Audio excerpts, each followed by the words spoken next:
Exercise 1. Hi, George. Glad you're back. Loads of people have phoned you. Really? I felt just like your secretary. Sorry. I went into the library this afternoon to have a look at a newspaper and I came across something really interesting. What? A book? No, a brochure from a summer festival, mainly Spanish music. Look, I've got it here. Spanish music? I really love the guitar. Let's have a look. So what's this group, Guittarini? They're really good. They had a video with all the highlights of the festival at a stand in the lobby to the library, so I heard them. They play fantastic instruments, drums and flutes and old kinds of guitars. I've never heard anything like it before. Sounds great. Okay, shall we go then? Spoil ourselves? Yes, let's. The only problem is there aren't any cheap seats. It's all one price. Well, in that case, we could sit right at the front. We'd have a really good view. Yeah, though I think that if you sit at the back, you can actually hear the whole thing better. Yes. Anyway, we can decide when we get there. So will you fill in the form, or shall I? I'll do it. Name, George O'Neill. Address, 48 North Avenue, Westsea. Do you remember our new postcode? Still can't remember it. Just a minute. I've got it written down here. WS6 2YH. Do you need the phone too? Please. I'm really bad at numbers. 01674 553 242. So let's book 2 tickets for Guittarini. Okay. If you're sure $7.50 each is all right. How do you feel about the singer? I haven't quite decided. But I've noticed something on the booking form that might just persuade me. What's that then? Free refreshments. Really? Yes, look here. Sunday, 17th of June. Singer. Ticket, £6, includes drinks in the garden. Sounds like a bargain to me. Yes. Let's book 2 tickets for that. So, what else? I'm feeling quite keen now. How about the pianist on the 22nd of June? Anna Ventura? I've just remembered that's my evening class night. That's okay. I'll just have to go on my own. But we can go to the Spanish dance and guitar concert together, can't we? Yes, I'm sure Tom and Kieran would enjoy that too. Good heavens, £10.50 a ticket. I can see we're going to have to go without food for the rest of the week. We'll need to book 4. Wish we were students. Look, children, students, and senior citizens get a 50% discount on everything. If only. Exercise 2. Hello, and thank you for asking me to your teachers' meeting to talk about the Dinosaur Museum and to tell you a bit about what you can do with your students there. Well, let me give you some of the basic information first. In regard to opening hours, we're open every day of the week from 9 a.m. to 8 p.m. except on Mondays, when we close at 1:30 p.m. And in fact, the only day in the year when we're closed is on the 25th of December. You can book a guided tour for your school group any time that we're open. If you bring a school group to the museum, when you arrive, we ask you to remain with your group in the car park. One or more of the tour guides will welcome you there and brief you about what the tour will be about. We do this there because our entrance is quite small and we really haven't got much room for briefing groups in the exhibition area. As far as the amount of time you'll need goes, if you bring a school group, you should plan on allowing a minimum of 90 minutes for the visit. This allows 15 minutes to get on and off the coach, 45 minutes for the guided tour, and 30 minutes for after-tour activities. If you're going to have lunch at the museum, you will of course have to allow more time. There are 2 cafes in the museum with seating for 80 people. If you want to eat there, you'll need to reserve some seating, as they can get quite crowded at lunchtime. Then, outside the museum at the back, there are tables, and students can bring their own lunch and eat it there in the open air. When the students come into the museum foyer, we ask them to check in their backpacks with their books, lunchboxes, etc. at the cloakroom before they enter the museum proper. I'm afraid in the past we have had a few things gone missing after school visits, so this is a strict rule. Also, some of the exhibits are fragile, and we don't want them to be accidentally knocked. But we do provide school students with handouts with questions and quizzes on them. There's so much that students can learn in the museum, and it's fun for them to have something to do. Of course, they'll need to bring something to write with for these. We do allow students to take photographs. For students who are doing projects, it's useful to make some kind of visual record of what they see that they can add to their reports. And finally, they should not bring anything to eat into the museum, or drinks of any kind. There are also a few things that students can do after the tour. In the theaterette on the ground floor, there are continuous screenings of short documentaries about dinosaurs which they can see at any time. We used to have an activity room with more interactive things like making models of dinosaurs and drawing and painting pictures, even hunting for dinosaur eggs. But unfortunately the room was damaged in a bad storm recently when water came in the roof, so that's closed at the moment. But we do have an IT centre where students have access to CD-ROMs with a range of dinosaur games. These games are a lot of fun, but they also teach the students about the lives of dinosaurs, how they found food, protected their habitat, survived threats, that kind of thing. And I think that's all I have to tell you. Please feel free to ask any questions if you would like to know anything else about. Exercise 3. Right, Sandra. You wanted to see me to get some feedback on your group's proposal, the one you're submitting for the Geography Society field trip competition. Uh-huh. I've had a look through your proposal, and I think it's a really good choice. Oh.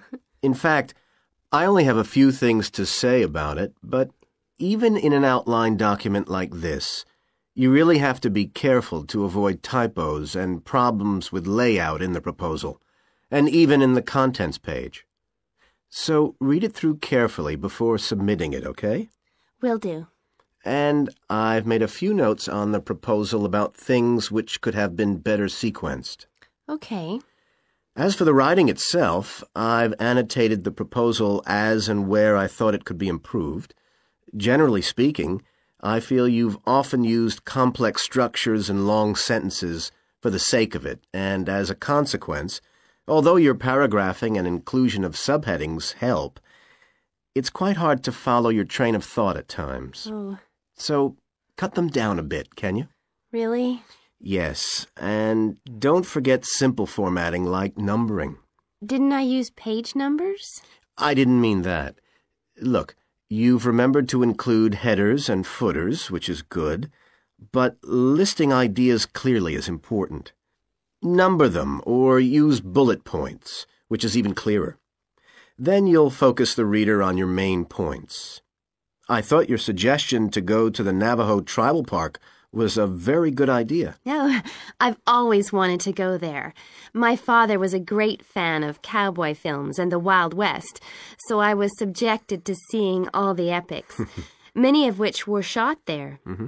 As a consequence, it feels very familiar to me, and it's awesome, both geographically and visually. So it's somewhere I've always wanted to visit. The subsequent research I did and the online photographs made me even keener. Interesting. Right, let's look at the content of your proposal now. Did you find it comprehensive enough? Well, yes and no. You've listed several different topics on your contents page, but I'm not sure they're all relevant. No? Well, I thought that from the perspective of a field trip, one thing I needed to focus on was the sandstone plateau and cliffs themselves. The way they tower up from the flat landscape is just amazing. The fact that the surrounding softer rocks were eroded by wind and rain, leaving these huge outcrops high above the plain. It's hardly surprising that tourists flock to see the area. Well, yes, I'd agree with including those points. And then the fact that it's been home to Native American Navajos and all the social history that goes with that. The hardships they endured trying to save their territory from the invading settlers. Their culture is so rich. All those wonderful stories. Well, I agree it's interesting, but it's not immediately relevant to your proposal, Sandra, so at this stage, I suggest you focus on other considerations. I think an indication of what the students on the trip could actually do when they get there should be far more central, so that certainly needs to be included and to be expanded upon. And I'd like to see something about the local wildlife and vegetation, too. Not that I imagine there's much to see. Presumably the tourist invasion hasn't helped. Okay, I'll do some work on those two areas as well. But you're right, there's not much apart from some very shallow-rooted species. Although it's cold and snowy there in the winter, the earth is baked so hard in the summer sun that rainwater can't penetrate. So it's a case of flood or drought, really. So I understand. Now, before we look at everything in more detail, I've got a few factual questions for you. It would be a good idea to include the answers in your finished proposal, because they're missing from your draft. Fine.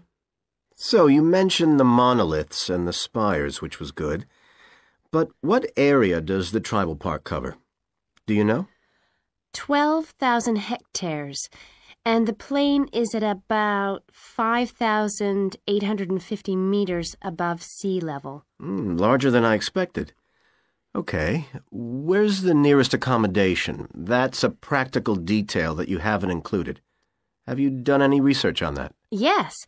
There's nowhere to stay in the park itself, but there's an old trading post called Goulding quite near. All kinds of tours start from Goulding, too.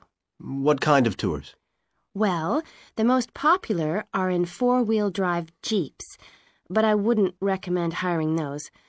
I think the best way to appreciate the area would be to hire horses instead and trek around on those. Biking is not allowed, and it's impossible to drive around the area in private vehicles. The tracks are too rough. Okay. Lastly, what else is worth visiting there? There are several caves, but I haven't looked into any details. I'll find out about them. Okay, good. Now what I'd like to know is more... Exercise 4. So, welcome to your introductory geography lecture. We'll begin with some basics. Firstly, what do we learn by studying geography? Well, we learn a great deal about all the processes that have affected and that continue to affect the Earth's surface. But we learn far more than that, because studying geography also informs us about the different kinds of relationships that develop between a particular environment and the people that live there. Okay, we like to think of geography as having two main branches. There's the study of the nature of our planet, its physical features, what it actually looks like, and then there's the study of the ways in which we choose to live and of the impact of those on our planet. Our current use of carbon fuels is a good example of that. But there are more specific study areas to consider too, and we'll be looking at each of these in turn throughout the semester. These include biophysical geography, by which I mean the study of the natural environment and all its living things. Then there's topography. That looks at the shapes of the land and oceans. There's the study of political geography, and social geography too, of course, which is the study of communities of people. We have economic geography, in which we examine all kinds of resources and their use, agriculture, for example. Next comes historical geography, the understanding of how people and their environments and the ways they interact have changed over a period of time. And urban geography, an aspect I'm particularly interested in, which takes as its focus the location of cities, the services that those cities provide, and migration of people to and from such cities. And lastly, we have cartography. That's the art and science of map making. You'll be doing a lot of that. So, to summarise before we continue, we now have our key answer. Studying this subject is important because without geographical knowledge, we would know very little about our surroundings and we wouldn't be able to identify all the problems that relate to them. So, by definition, we wouldn't be in an informed position to work out how to solve any of them. OK, now for some practicalities.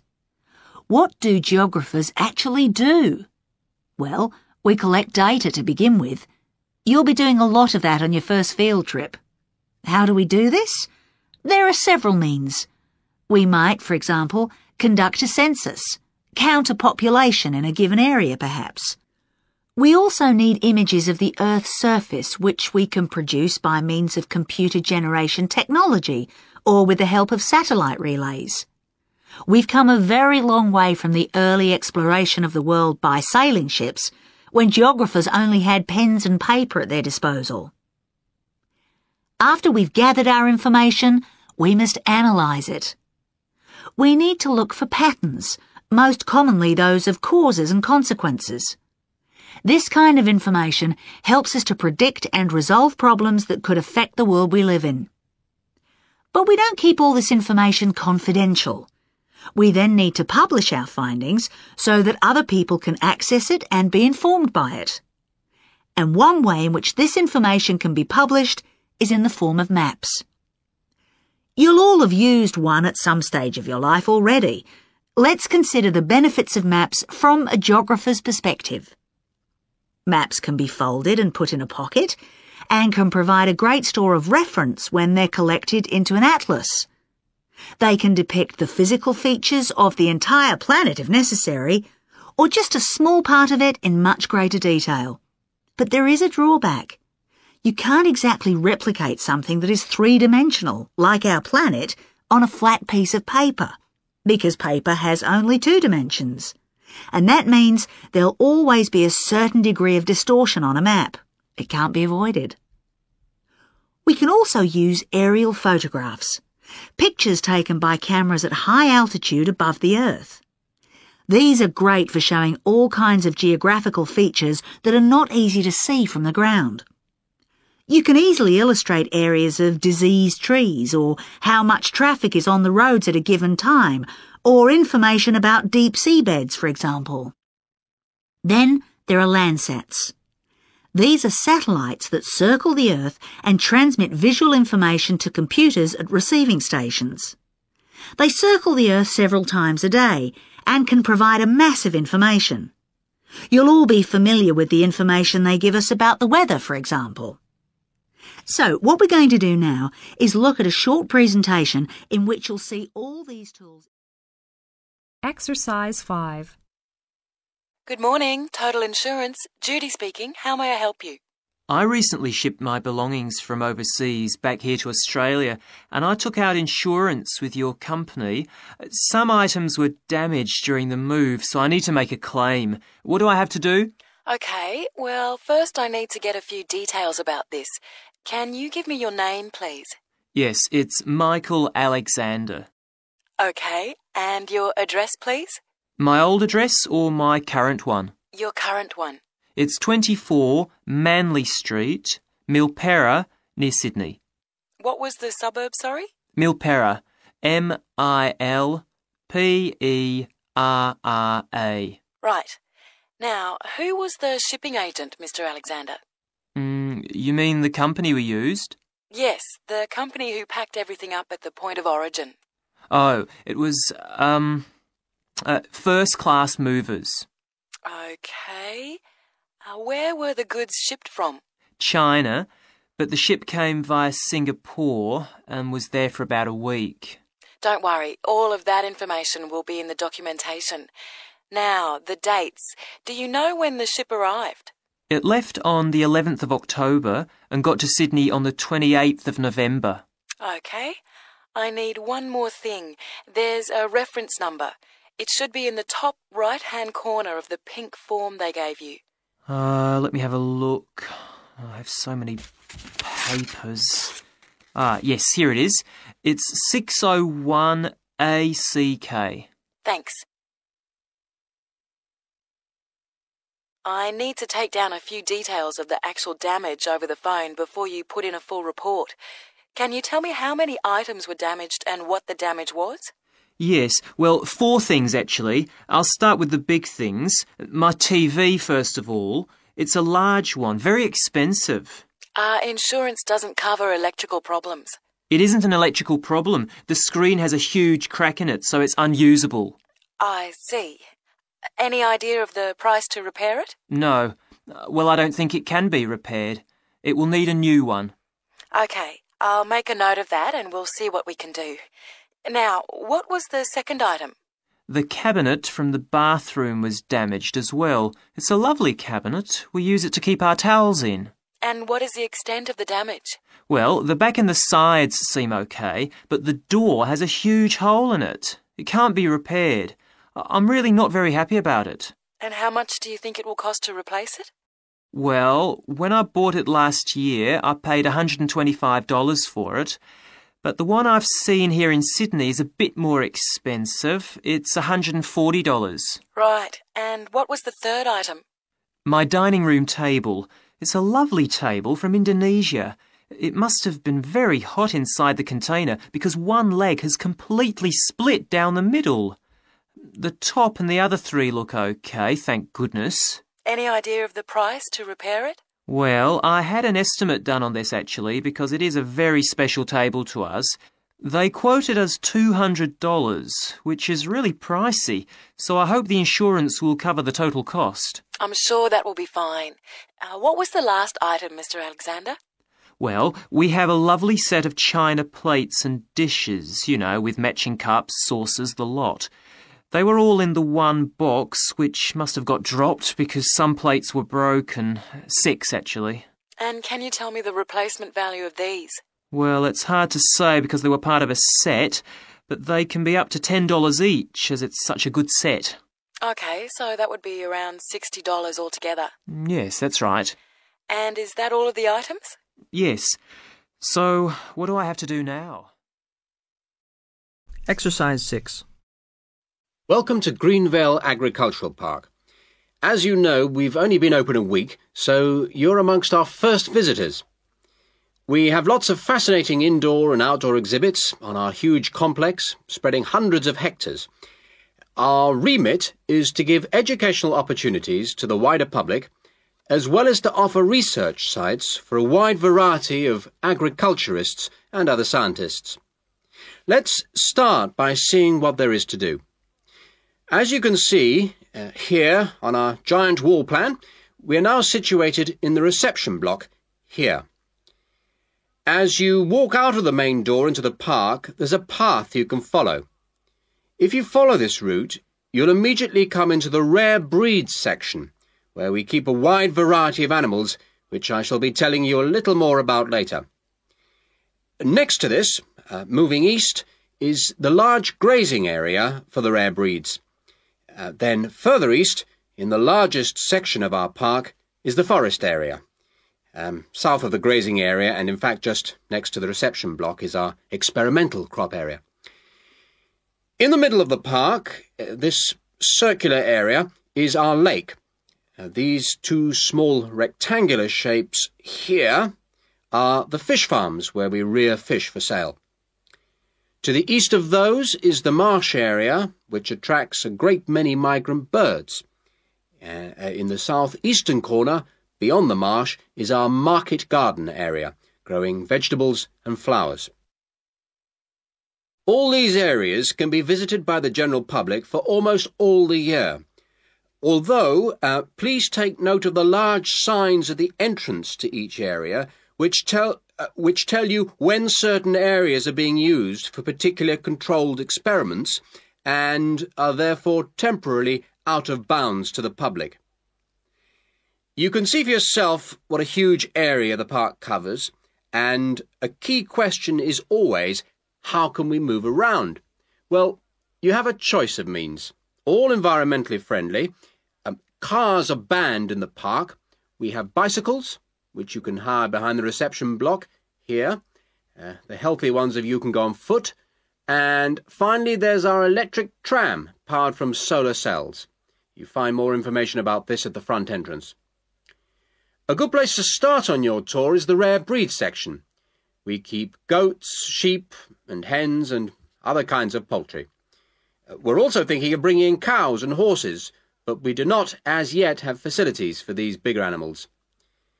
The animals are fed in public twice a day, and a short lecture given on their feeding habits and nutritional needs. These are very popular with the public, but of course we mustn't lose sight of the main purpose of having this section, not as such to preserve rare animals, but to maintain the diversity of breeds, to broaden the gene pool for agricultural development. Greenvale changes with the seasons, with different events happening at different times of the year. May will be perhaps our most spectacular month, with the arrival of the Canada geese, and when our fruit trees will be in full blossom. But there are interesting events on all year round. For example, John Havers, our expert fly fisherman, is currently giving displays on the lake. Each of the sections has its own seasonal calendar, and please consult the summary board at the main entrance. And the final section, as we return to the reception blocks, is the orchard.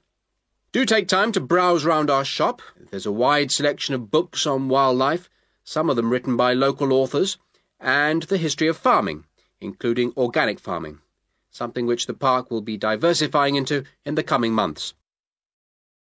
Exercise 7. Good morning, everyone. In today's seminar, Grant Freeman, a biologist who specialises in identifying insects and who works for the Australian Quarantine Service, has come to talk to us about his current research work. Right, well, over to you, Grant. Good morning, everyone. I'm sure that you know that the Quarantine Service regulates all food brought into Australia. Well, obviously they want to protect Australia from diseases that might come in with imported goods. But they also want to prevent insect pests from being introduced into the country, and that's where I have a part to play. Anyway, my current research involves trying to find a particular type of bee, the Asian honeybee, and finding out whether there are any of them around in various states of Australia. We discovered a few of them in Queensland once and eradicated them. Now we're pretty keen to make sure that there aren't any more getting in, particularly to New South Wales and other states. What's wrong with Asian honeybees? Are they so different from Australian bees? Well, in fact, they look almost the same, but they are infested with mites, microscopic creatures which live on them, and which can seriously damage our own homegrown bees, or could even wipe them out. Well, what would happen if Australian bees died out?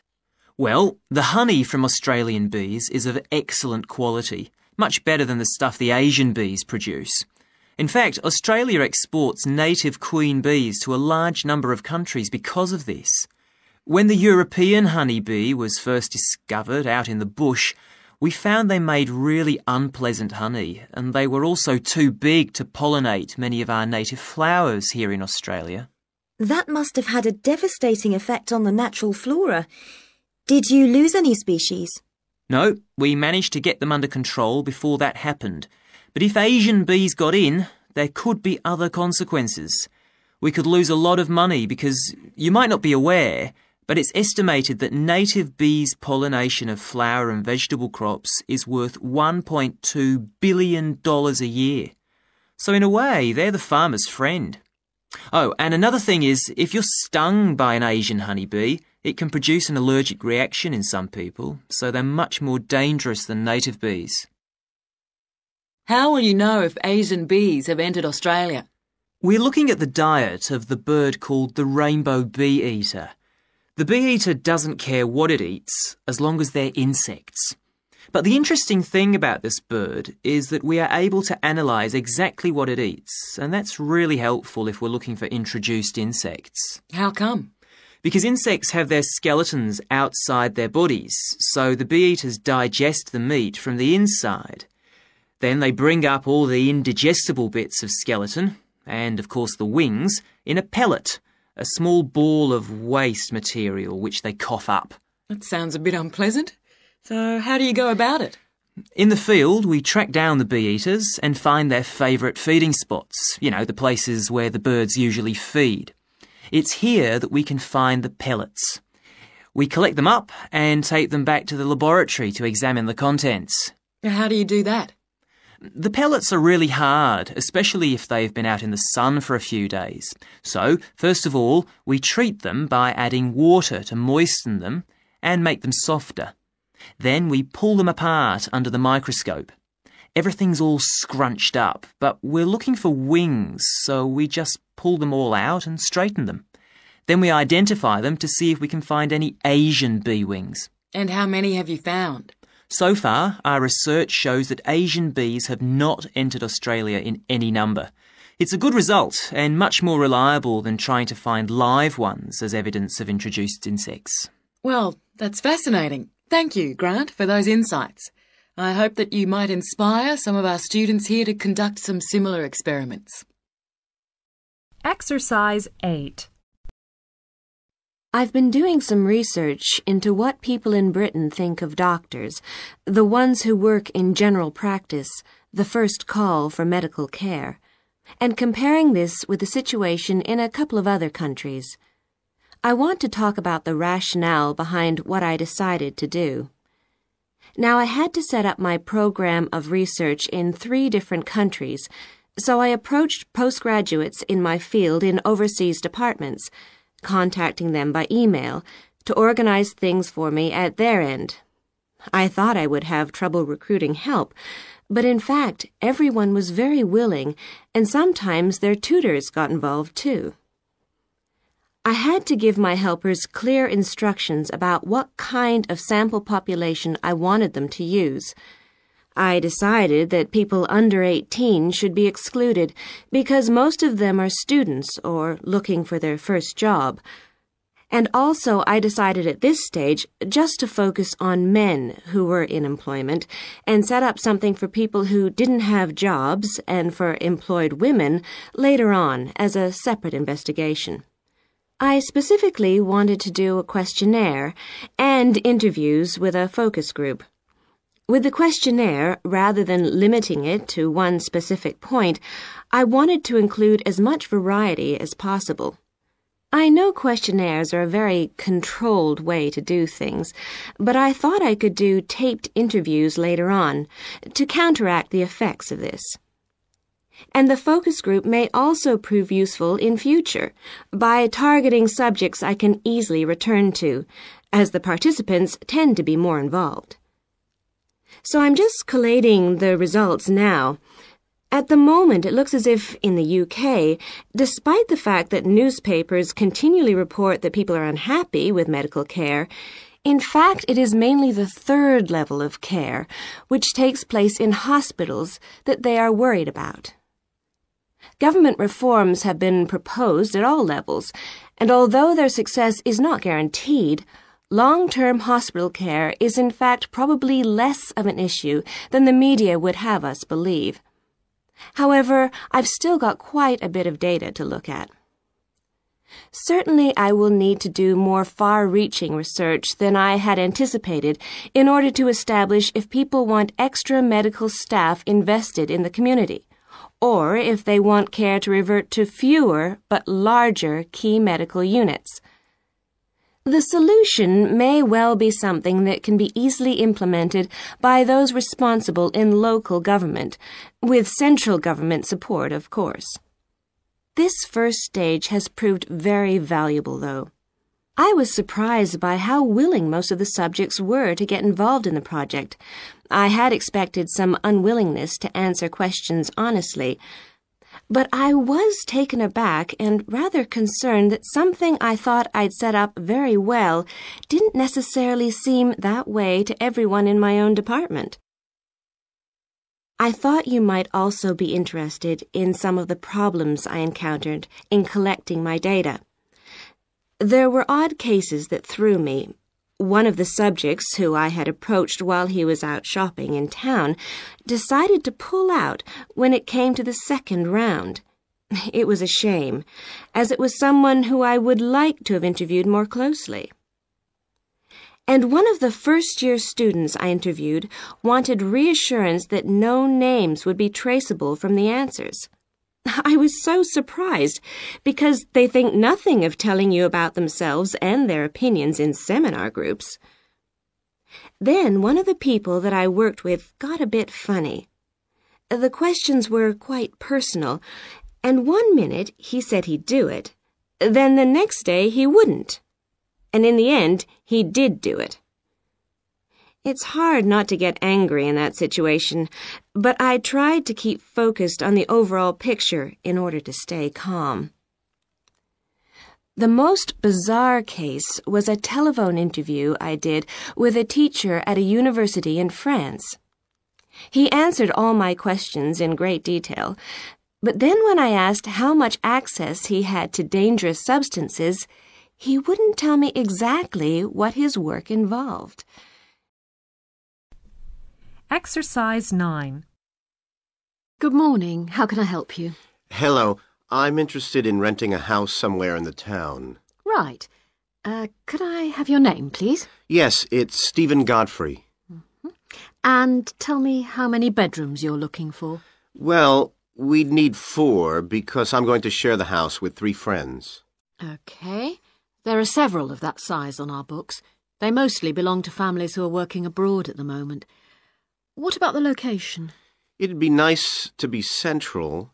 Oh, that might be difficult, as most houses of that size are in the suburbs. Still, there are a few. What's your upper limit for the rent? We'd like something around £500 a month, but we could go up to £600 if we have to. But we can't go beyond that. Mm-hmm. Do you know how long you want to rent the house for? The minimum let is 6 months, as you probably realise. We're at college here for 2 years, and we don't want to have to move during that time if we can avoid it.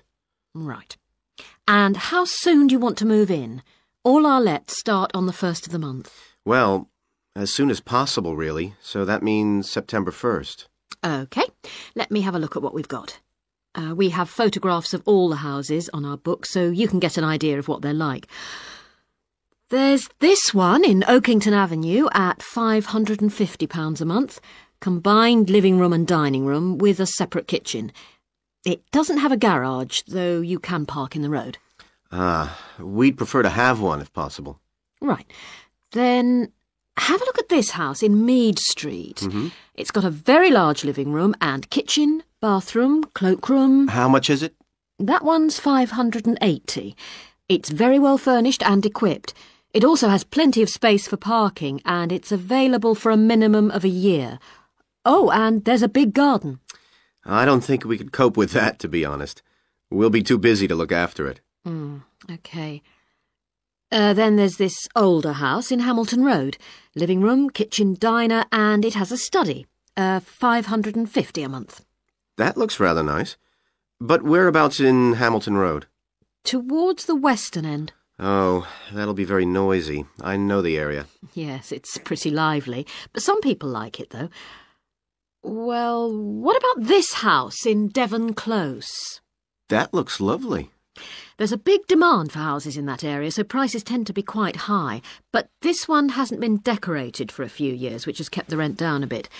It's got a living room, dining room and small kitchen, and it's £595 a month. I think it would suit you from what you've said. It sounds fine. Why is that part of town so popular? Well, there's a big scheme to improve the district, and it'll soon have the best facilities for miles around. What sort of thing? There's a big sports centre under construction, which will be very impressive when it's finished.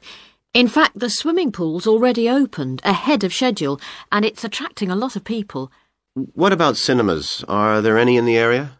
The only one closed down last year, and it's now in the process of being converted into a film museum. The local people are trying to get a new cinema added to the scheme.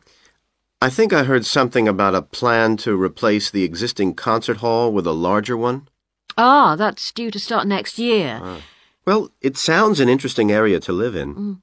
Could I go and see the house, please? Yes, of course. Exercise 10. Hello, and welcome to Focus on the Arts. I'm your host, Dave Green, and this is your very own local radio programme. Every Friday evening, we put the spotlight on different arts and culture facilities and look at the shows and events that are on offer in the coming week. And today, the focus is on the National Arts Centre. Now, if you don't already know it yourself, I'm sure you've all heard of it. It's famous throughout the world as one of the major venues for classical music. But did you know that it's actually much more than just a place to hear concerts? The centre itself is a huge complex that caters for a great range of arts. Under a single roof it houses concert rooms, theatres, cinemas, art galleries and a wonderful public library, as well as service facilities including 3 restaurants and a bookshop. So, at any one time, the choice of entertainment there is simply enormous. So, how did they manage to build such a big arts complex right in the heart of the city? Well, the area was completely destroyed by bombs during the war in 1940. So the opportunity was taken to create a cultural centre that would be what they called the city's gift to the nation. Of course, it took a while for such a big project to get started, but it was planned in the 60s, built in the 70s, and eventually opened to the public in 1983. Ever since then, it has proved to be a great success. It's not privately owned, like many arts centres, but is still in public hands. It's run by the City Council. Both our National Symphony Orchestra and National Theatre Company were involved in the planning of the project, and they're now based there, giving regular performances every week.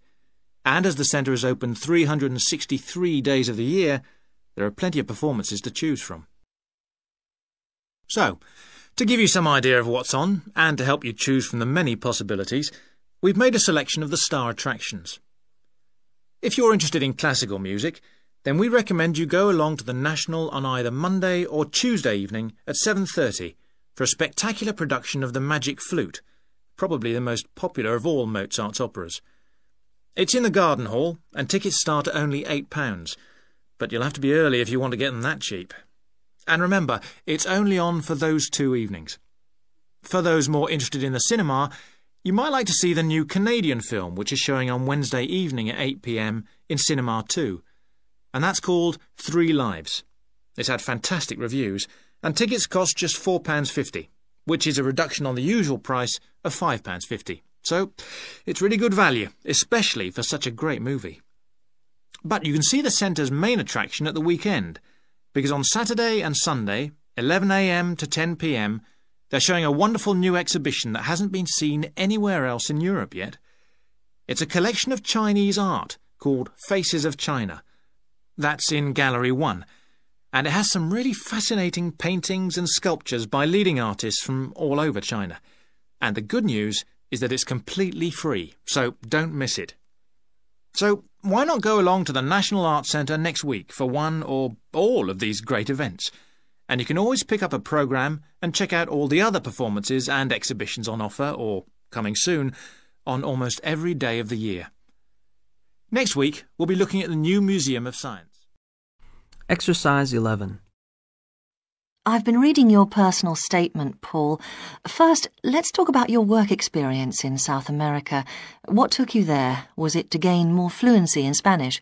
Well, as I'm combining Spanish with Latin American studies, my main idea was to find out more about the way people lived there. My spoken Spanish was already pretty good, in fact.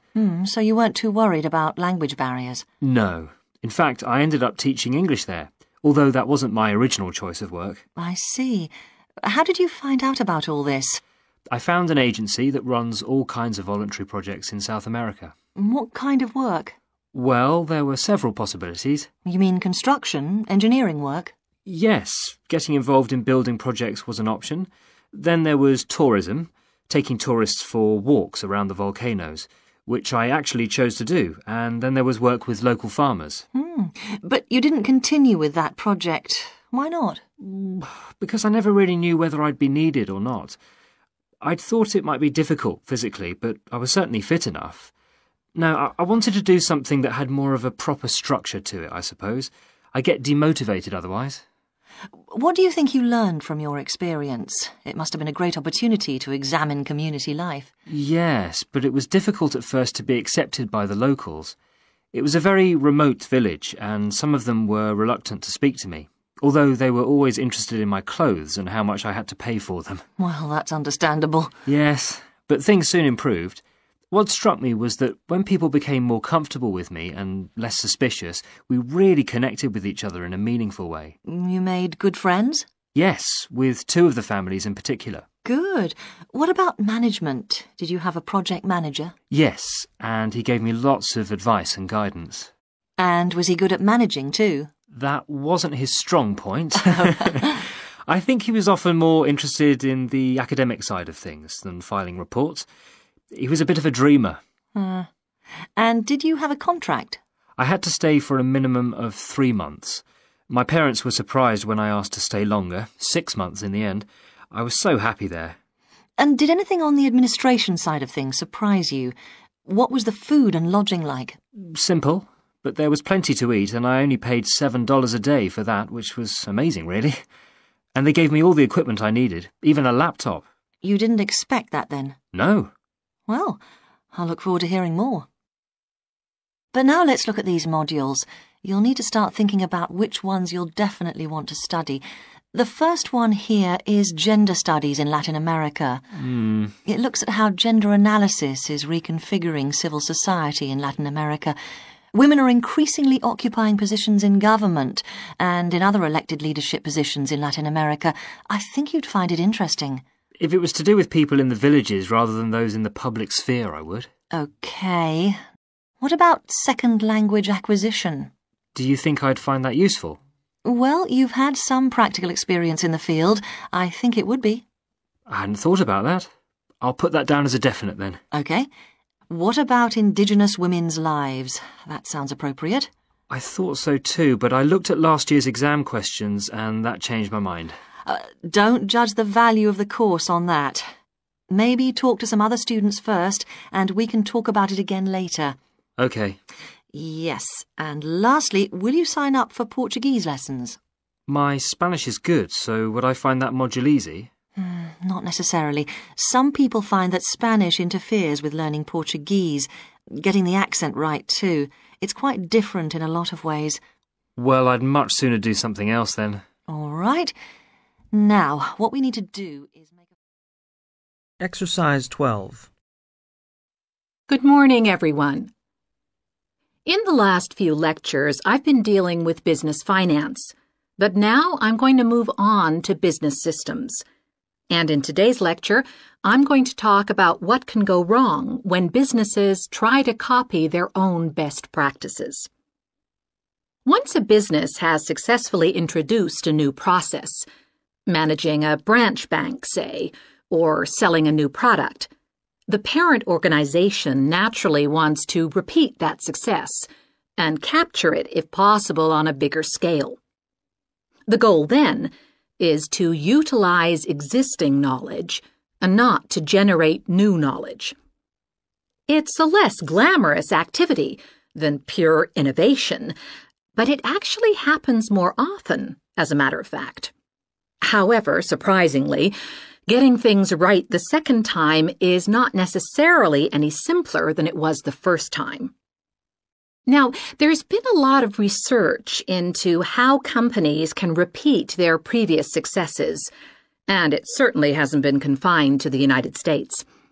It seems that most large industries are trying to repeat their own successes and manage the knowledge they've acquired.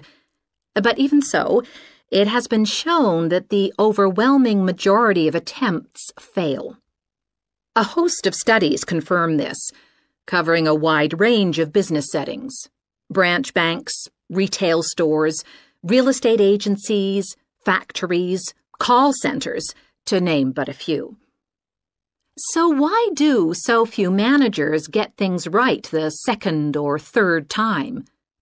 Let's consider one reason for failure: placing too much trust in the people who are running the successful operation, the experts, shall we say. Managers who want to apply existing knowledge typically start off by going to an expert, such as the person who designed and is running a successful department store, and picking their brains. Now, this approach can be used if you want to gain a rough understanding of a particular system, or understand smaller, isolated problems. The trouble is, Even the expert doesn't fully grasp the whole thing, because when it comes to complex systems, the individual components of the process are interwoven with one another. The expert never has complete access to the necessary information. And the situation's complicated even further by the fact that experts are usually not aware of their own ignorance. The ignorance can take various forms. For instance, a lot of details of the system are invisible to managers. Some may be difficult to describe, learned on the job, and well known by workers, perhaps, but impossible to describe in a way that's helpful. And there are some things that people know or do that they're not even aware of. Now, let's consider two types of mistake that can occur when a manager actually starts to set up a duplicate system to replicate a successful process. Firstly, perhaps he forgets that he was just trying to copy another process and starts trying to improve on it. Another mistake is trying to use the best parts of various different systems in the hope of creating the perfect combination. Unfortunately, attempts like these usually turn out to be misguided and lead to problems. Why? Well, for various reasons. Perhaps there weren't really any advantages after all, because the information wasn't accurate. Or perhaps the business settings weren't really comparable. More typically, the advantages are real enough, but there are also disadvantages that have been overlooked. For example, the modifications might compromise safety in some way. So, what's the solution? Well, I don't intend to suggest that it's easy to get things right the second time. It's not. But the underlying problem has more to do with attitudes than the actual difficulty of the task, and there are ways of getting it right. These involve adjusting attitudes, first of all. Being more realistic and cautious, really. Secondly, they involve exerting strict controls on the organizational and operational systems. And this, in turn, means copying the original as closely as possible. Not merely duplicating the physical characteristics of the factory, but also duplicating the skills that the original employees had. Reliance on a template like this offers the huge advantage of built-in consistency.